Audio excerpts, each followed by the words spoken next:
Sup Squares, and welcome to my very first episode of my new series called Wonder Wheel, where we spin the wheel and let the wheel decide what game I play if that's available on the Nintendo Switch Online. After we spin the wheel, I will play the game, and I'll go give my thoughts and give it a review. To the wheel. Alright, so I have 274 games on this NSO list. So I'm going to spin the wheel and see what game I play first. Alright, let's see.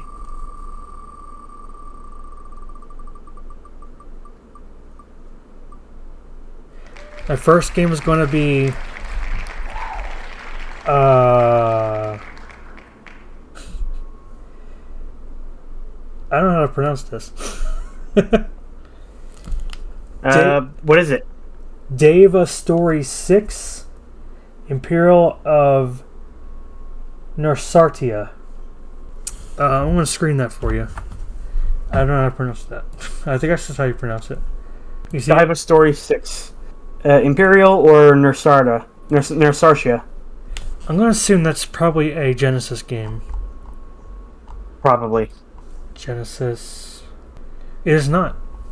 So it must be an NES game or Super Nintendo game. It's an NES game. Let's see what I can find out about it. Oh, this looks like a shoot 'em up kind of game. Like a space shoot 'em up. Hey, what? Looks like a space shooter. Might be good.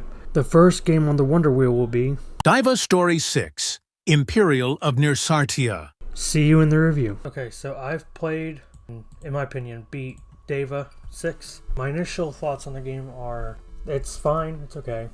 There's nothing wrong with it, it's not offensive by any means. So how the game operates is, so you're basically a spaceship, you're a space person going around saving the 14 planets, and when you're on the world map trying to go to a planet, left and right that's how you turn the ship around, left or right, and then forward and back on your stick is speed up, slow down. That's pretty easy. And then as you see on the screen here, basically it's basically a simple space shoot 'em up. You jump up and down, you can hold the stick because you're in space, you can go high, jump higher the longer you hold the stick. Yeah, but for the most part, this is right now I'm showing gameplay on the hardest difficulty, level 4. So I'm probably gonna die a few times here, but basically I beat the game on level 1. And it was I'll get to that part later. But so as far as levels are concerned, especially on easy mode, these levels are pretty easy for the most part. I've actually had some levels where I literally didn't kill any enemies. I just stayed at the bottom and just camped and dodged bullets. It was that easy. But then you have some of your harder levels that, you're dodging bullets left and right and trying to not get hit. So it does get difficult at points, but even on level 1, but nothing too crazy.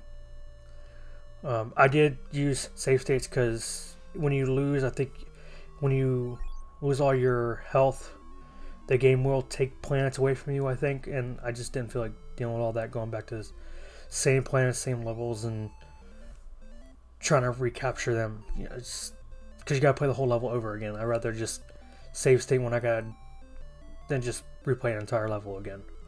Yeah, for the most part, most of these levels actually, I know some of the levels are a little harder, but for the most part, if you can get the enemy patterns down, the game is pretty much cake. At least on level 1. I've not played much on level 4. The only thing I saw that was different between the difficulties was obviously you have less health to deal with. I think on the screen now you can see, you only start with 4 health on level 4, and I think you have like almost 7 to 10 hits on level 1. Yeah, so you have much more health on level 1. Yeah, that's really one of the differences. I think some of the enemy patterns change a little bit, but not much. As far as how to beat the game, you literally just go to every single planet and you got to capture all 14 planets on the map, essentially. That's basically about it. You play all 14 levels, capture them all, and that's it. The game, from what I was reading online, has a true ending, but that requires playing level 4, which is essentially the same game, just a tad bit more difficult. The levels are literally the same, just a little more difficult.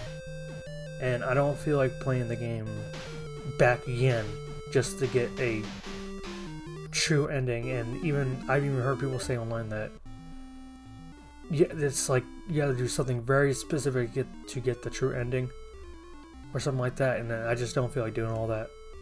The game's not worth, at least in my opinion, it's just not worth that time. Play it once, beat on level 1, and be done with it. I beat on level 1 and I called it a day. I beat the game. Final thoughts. I mean, if you want to quick, the game was fun when I played it, and when I was done with the game, I felt satisfied. I don't feel the need to go back and play it again. Play it once and be done with it. But yeah, overall, I think it was a good game. If I were to give it a out of 10 score, 6. Fair. You know, it's a fine game. Nothing wrong with it. It's not offensive in any way.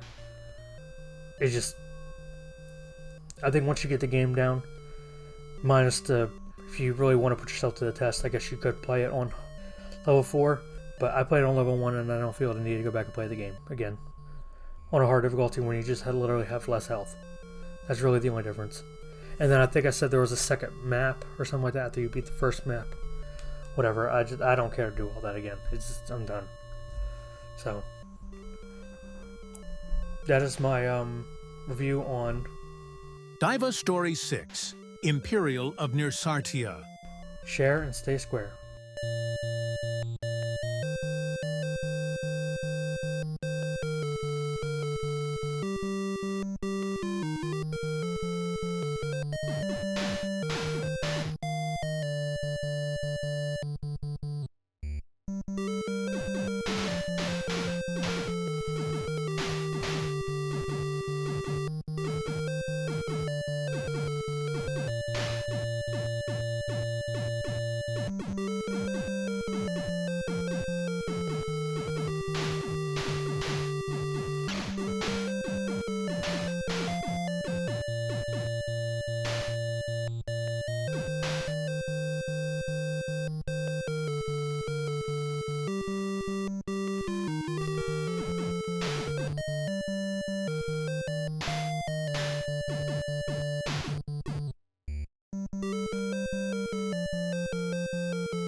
Alright, the next game we'll play on the wheel is